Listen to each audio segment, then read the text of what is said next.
সূর্যগ্রহণ উপলক্ষে দ্বারকানাথ তিনি প্রভাসে তিনি যখন একটা মহাযজ্ঞের আয়োজন করেছিলেন,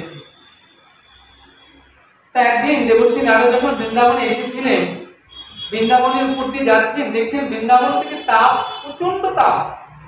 তখন বলছেন, একি এত তাপ কেন? বৃন্দাবনে তো ভজনের স্থান, যারা আসেন দেহ শীতল করবার জন্য এত তাপ কোথা থেকে আসছেন? তখন দেখলেন ব্রজ গোপীরা অন্তর্দগ্ধা কৃষ্ণ বিরহে, তারা মৃত প্রায়। বলছেন গ্রীষ্মকালে যখন সূর্যের প্রচন্ড তাপে কোনো সরোবরের জল শুকিয়ে যায়, তখন জলের মধ্যে, জল শুকিয়ে গেলে কি থাকে? কাদা, কাদার মধ্যে কুর্মগুলো কোনো রকম মাথা গুঁজে পড়ে থাকে। তেমনি কৃষ্ণ বিরহের তাপে শুকিয়ে গেছে ব্রজ সরস্বতীর জল, আর বৃন্দাবনে যারা বাস করে ব্রজবন্দনাগণ, তারা হা কৃষ্ণ বলে কেঁদে কেঁদে না মরে ওই কাদার মধ্যে কোনো রকম মাথা গুঁজে পড়ে আছে।